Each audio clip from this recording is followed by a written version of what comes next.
فرمایا جب تم شادی شدہ مرد اور شادی شدہ عورت دونوں کو زنا کرتا دیکھو تو دونوں کو سنگسار کر دو، یہ اللہ تعالیٰ کی طرف سے دی گئی سزا ہے۔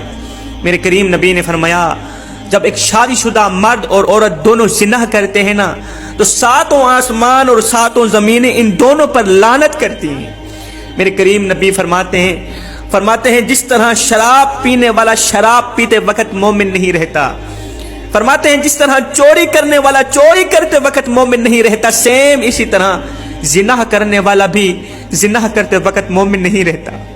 اے نوجوان، زندگی میں کبھی بھول کر کے بھی کسی کی بہن یا بیٹی کی عزت کا دشمن نہ بننا، کسی کی بہن یا بیٹی کی عزت کا دشمن نہ بننا۔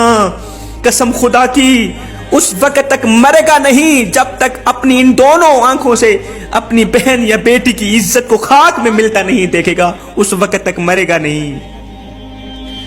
ایک شخص ایک عورت کو اس کی مرضی سے اس کے گھر سے بھگا کر لے گیا، سفر طے کرنے کی غرض سے اس عورت کے کہنے پر انہی کے گھر سے ایک گھوڑی بھی لے گیا۔ گھوڑی بھاگتی چلی جا رہی ہے، سفر طے ہو رہا ہے، عورت ساتھ میں ہے۔ آگے ایک ندی آئی، بجائے ندی پار کرنے کے گھوڑی پانی کے اندر بیٹھ گئی۔ ندی آئی نا پانی کی، بجائے پار کرنے کے گزرنے کے وہ گھوڑی پانی کے اندر بیٹھ گئی۔ یہ شخص حیران ہوا، عورت سے پوچھنے لگا کہ آپ کی گھوڑی پانی میں کیوں بیٹھ گئی ہے؟ اس عورت نے کہا اس گھوڑی کی ماں بھی بیٹھ جایا کرتی تھی، یہ گھوڑی پانی میں اس لیے بیٹھی ہے، اس گھوڑی کی ماں بھی بیٹھ جایا کرتی تھی۔ یہ سن کر اس شخص نے بڑی ہی عقل مندی سے فیصلہ لیتے ہوئے اس عورت کو گھوڑی سمیت اس کے گھر واپس چھوڑ کر آیا، یہ کہتے ہوئے چھوڑ کر آیا کہ میں نہیں چاہتا کہ کل میری بیٹی بھی آپ کی طرح ہو، میں نہیں چاہتا کل تیری بیٹی بھی تجھے دکھ دے، تکلیف دے، تجھے چھوڑ کر کسی اور کے پیچھے بھاگ جائے، میں ہرگز نہیں چاہتا، اس لیے کہ جیسا کرو گے ویسا بھرو گے۔ جس طرح تو بھاگ کے جا رہی ہے، والدین کی عزت کی دھجیاں اڑاتے ہوئے جا رہی ہے، میں نہیں چاہتا کل میری بیٹی بھی میری عزت کو خاک میں ملا دے۔ جوانوں، زنا ایک قرض ہے، اس وقت تک مرو گے نہیں جب تک اپنی بہن یا بیٹی کو اس دلدل میں پھنستے ہوئے نہیں دیکھو گے۔ میرے کریم نبی کے پاس ایک شخص آیا، کہنے لگا آقا مجھے زنا کرنے کی اجازت دیجیے، زنا کرنے کی اجازت دیجیے۔ دیگر صحابہ بیٹھے ہوئے تھے، صحابہ نے اسے ڈانٹنا شروع کر دیا، آنکھیں دکھانا شروع کر دیا، کس طرح کی باتیں کر رہا ہے۔ میرے کریم نبی نے فرمایا اس کو آگے آنے دو۔ وہ نوجوان آگے گیا، میرے کریم نبی کے ساتھ بیٹھ گیا۔ میرے کریم نبی نے فرمایا اب بولو کیا کہنا چاہتے ہو؟ کہا آقا مجھے زنا کرنے کی اجازت دیجیے۔ میرے نبی نے فرمایا اچھا یہ بتا کہ تیری ماں زندہ ہے؟ آقا زندہ ہے۔ تیری بہن بھی ہے؟ آقا بہن بھی ہے۔ اچھا یہ بتا کہ تو اپنی ماں کے حق میں بدکاری برداشت کرے گا؟ کہا آقا بالکل نہیں کروں گا۔ اچھا اپنی بہن کے حق میں بدکاری برداشت کر سکے؟ آقا ہرگز نہیں کروں گا، کوئی میری بہن کے ساتھ بدکاری کر کے دیکھو تو صحیح، سر تن سے جدا کر دوں گا۔ میرے نبی نے فرمایا اچھا یہ بتا اپنی خالہ کے ساتھ پھوپھی کے حق میں بدکاری پسند کرے گا تو؟ ہرگز نہیں کروں گا، ہرگز نہیں برداشت ہو پائے گی۔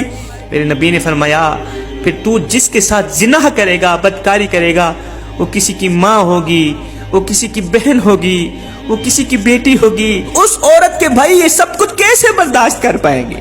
وہ تیرا سر تن سے جدا نہیں کریں گے؟ میرے کریم نبی نے اس نوجوان کے کندھے پہ ہاتھ رکھا۔ میرے نبی نے فرمایا نوجوان اللہ کی نافرمانی نہ کیا کر، زنا نہ کیا کر، زنا عمر میں برکت ختم کر دیتا ہے، زنا چہرے کی رونق کو زائل کر دیتا ہے، زنا سکون کا جنازہ نکال دیتا ہے، بربادی عروج پہ آ جاتی ہے۔ میرے نبی نے دونوں ہاتھ اٹھائے، فرمایا او میرے کریم رب اس نوجوان کی شرمگاہ کی حفاظت فرما۔ صحابہ کرام فرماتے ہیں اب وہ نوجوان اٹھ کے چلا گیا، اس نے پکی توبہ کی، اس کے بعد اس نے کبھی بھی زنا نہیں کیا تھا، اس کے بعد اس نوجوان نے کبھی بھی کوئی بھی گناہ نہیں کیا تھا، ایسا کام نہیں کیا تھا جو اللہ کو ناپسند ہو، اس کے رسول کو ناپسند ہو۔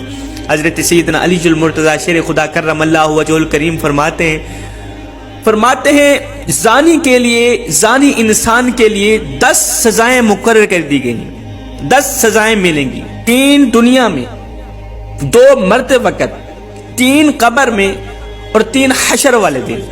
10 سزائیں ہیں زانی انسان کے لیے۔ پوچھا گیا یا علی وہ 10 سزائیں کون کون سی ہیں؟ میرے نبی نے فرمایا دنیا میں پہلی سزا تو اسے یہ ملے گی کہ اس کی عمر میں برکت ختم کر دی جائے گی، دوسری سزا